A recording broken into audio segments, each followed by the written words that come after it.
Hi, this is Paul Lloyd, and the title of this particular video is Can I Recruit, Paul? Can I have my own office?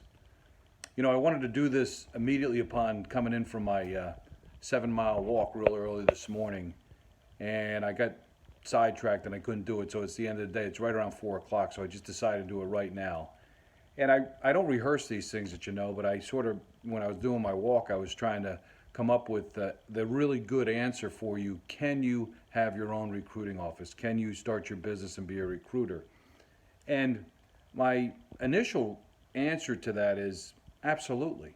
Recruiting is a great business. It's a very lucrative business, very tough business. But you know, given circumstances that I don't know about you, but if you're able and willing and capable, you could do this. And I was gonna. If you think though that I was gonna extol the whole notion of recruiting, I'm not gonna do that. Recruiting's a great business. Just like if you want to be a surgeon, just like if you want to be an accountant, just like if you want to be an attorney, just like if you want to, be a nurse or something, it offers a great income for you. I mean, a phenomenal income if you really apply yourself. It's been around since 1965. The recruiting business has been around since 1965. Excuse me, my eyes give me a little trouble today.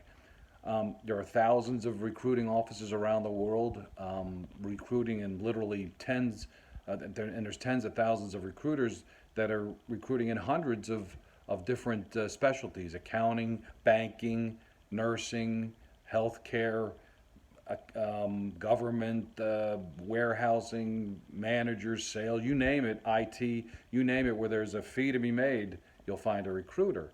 So my answer is, yeah, recruiting is a great business. You can operate it anywhere you have an internet hookup. That's in any of your homes that you have, or basement of a buddy's home, or your parents' home, or anything like that, or anything you're thinking about that way.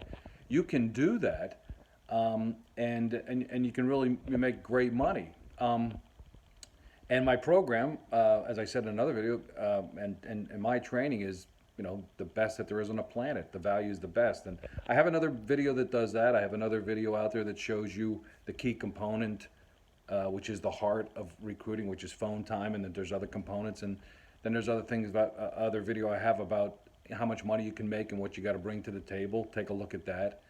And I urged you in the initial video to take a look at everything you can get your hands on regarding recruiting.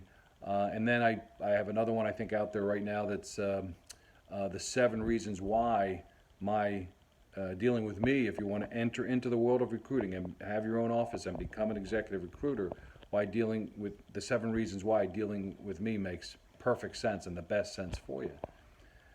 But I'm not going to extol everything about the recruiting and give you a Tony Robbins response, all power and all optimism. And I'm not knocking Tony; he does great work.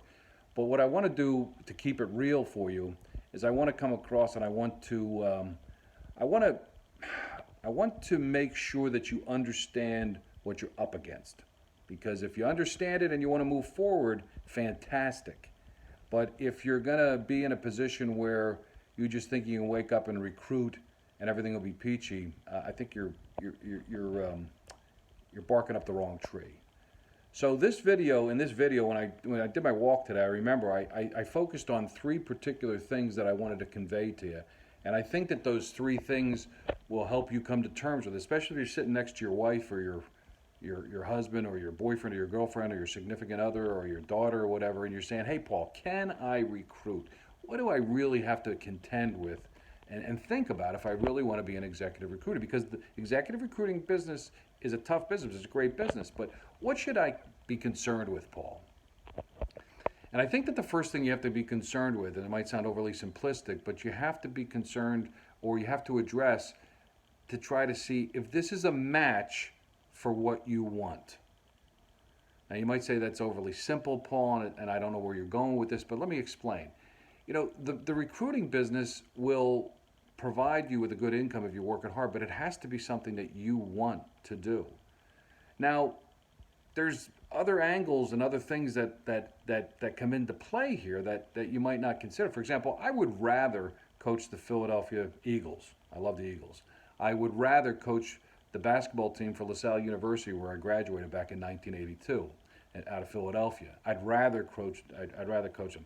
I'd rather be a surgeon helping to save the lives of little children. I'd rather be circumventing the globe in a sailboat. There's things I'd rather be doing, but I like the recruiting business. So, at some point you have to pick something. You can't just think about 7 million different things. Other things that I might rather do, but I like the recruiting business. So when you say it's something you want, nobody jumps out of their mother's womb and says, I want to be a recruiter. But just so you know, recruiting is a cool business, and you'll enjoy yourself if you enjoy working in an office and not being running around all day. But they're also in that same vein. If it's a match for what you want, you got to understand it matches not only things you want, but does it match things you don't want? In other words, you don't want to commute of an hour each way to work every day.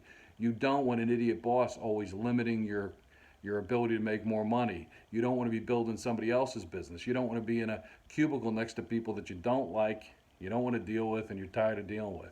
If you're just flat out burned out where you're at, there's a lot of things that you don't like and that you don't want in your life that, recruiting would help. You can work from home. You don't have to commute. You don't have that goofy boss. You can schedule your vacations, and you can take a day off if you want to go golf, if you're going to work real hard and apply yourself.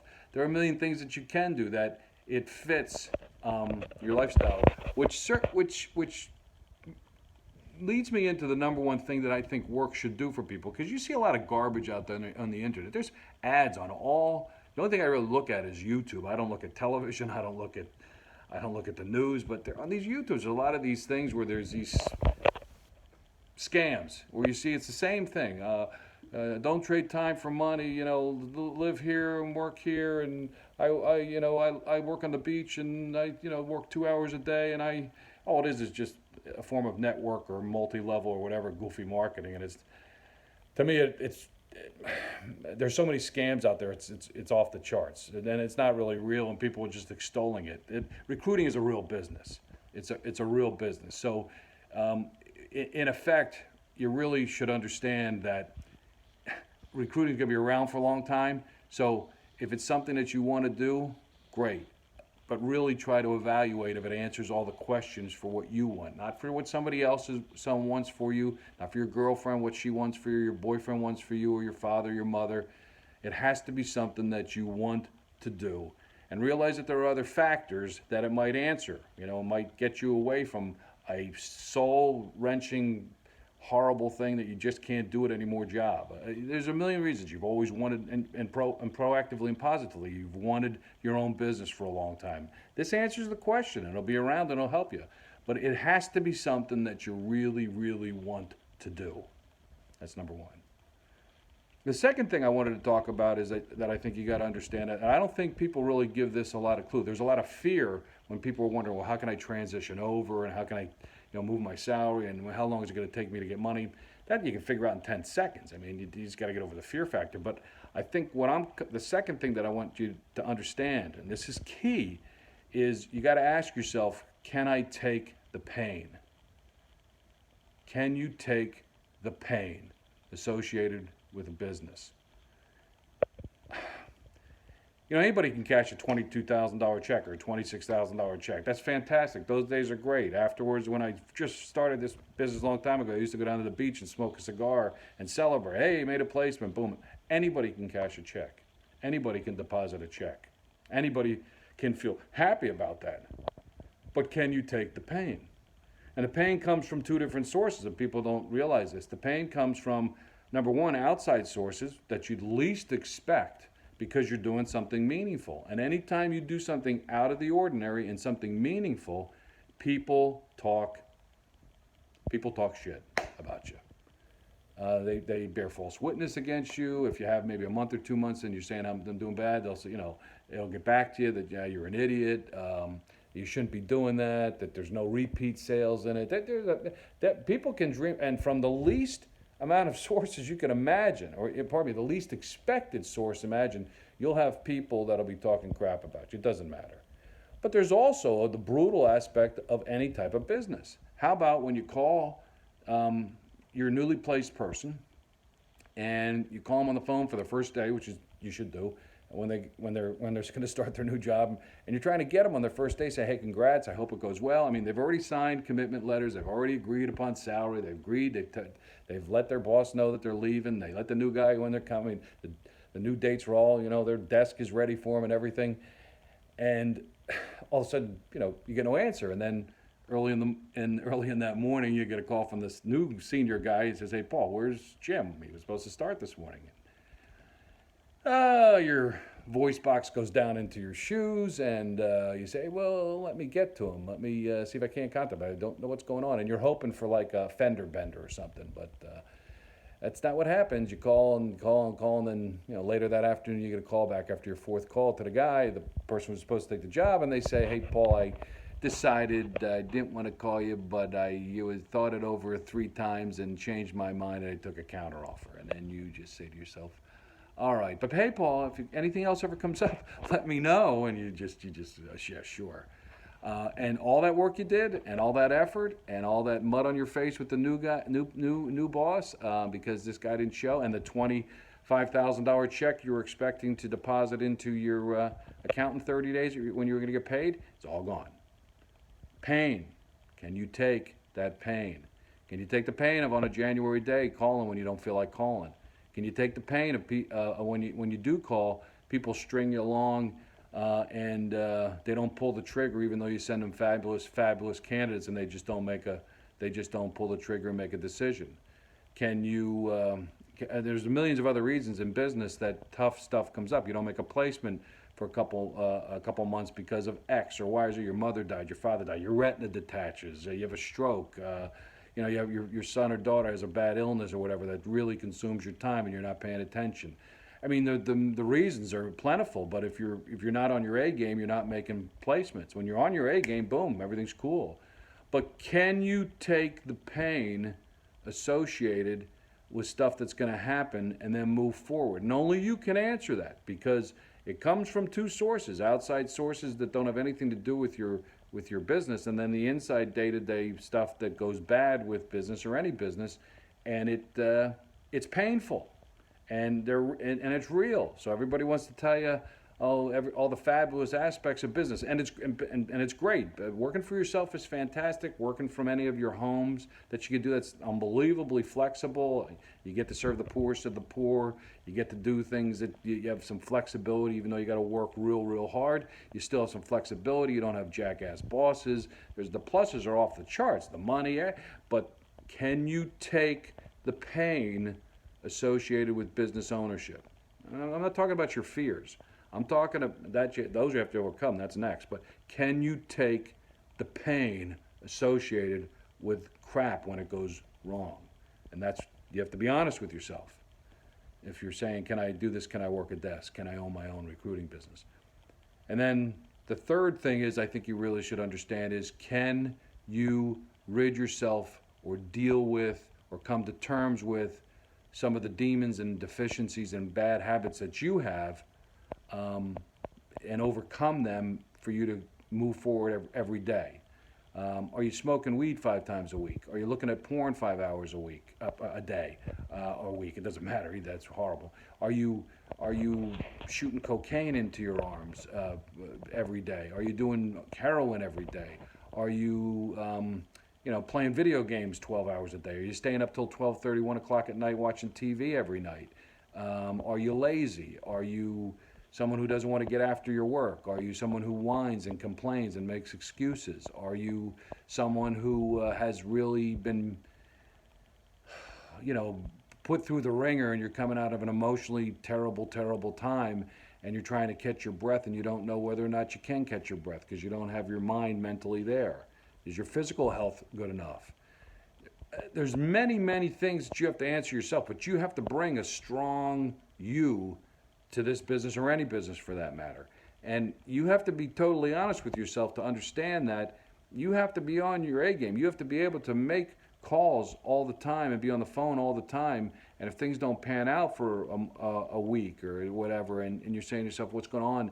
You just can't be psyched about those boom placements. You got to work through the tough times and make it. And if you're not yourself emotionally, physically, and mentally prepared every day to do things, and to get your work done and to get after stuff, and you got real serious demons in your life, get rid of those, deal with them, and then consider doing this business. Because if you don't bring your A game to get rid of, a lot of your deficiencies or deal with them and overcome them, you're going to have real trouble. So the question is for this video is, can I do this, Paul? Can I be an executive recruiter? Can I work from home? Or can I, have my own business as an executive recruiter, and can I make money? The answer is absolutely. There's a lot of people that do it. There's a lot of recruiters out there. The question you have to ask you is, is it something that you really want to do? And if it is, fantastic, because it's a very great business. But you have to understand it's something that you want. Can you take the pain from outside influences that outside origins that you'll never understand until it happens, but also the normal everyday junk that happens in business? Can you take that pain? And the third thing is, can you rid yourself of, or at least deal with and try to control some maybe terrible traits and habits and tendencies that you have, so that you can be strong and get rid of all the junk, and you come as a strong, vibrant, emotionally, physically, mentally strong person to just put in a normal, good day's work. So, recruiting's fantastic. There's thousands of offices, tens of thousands of recruiters around the globe in hundreds of different fields. You get 20% of a first year's salary. Do the math if you're doing 12 of those a year. I mean, you could tilt this any way you want. It's a fabulous business. But the reality is, you got to understand it's got to be something that you want. And if that's the case, fantastic. You've got to be able to take the pain associated with stuff going sour often, because it does, and like this in any business. And the third thing is, you got to understand that you got to bring your A, but you got to get rid of all the junk that you have in your system, or at least learn to really deal with it real well, because you got to persevere and keep pressing on. So I hope that this helped you. I hope this helped you at least to consider this or any other business. I wish you the best in whatever you decide to do. Take a look at my other videos. They explain some things in more detail about recruiting. And I wish you peace to you and your family. And remember, always try to keep it real.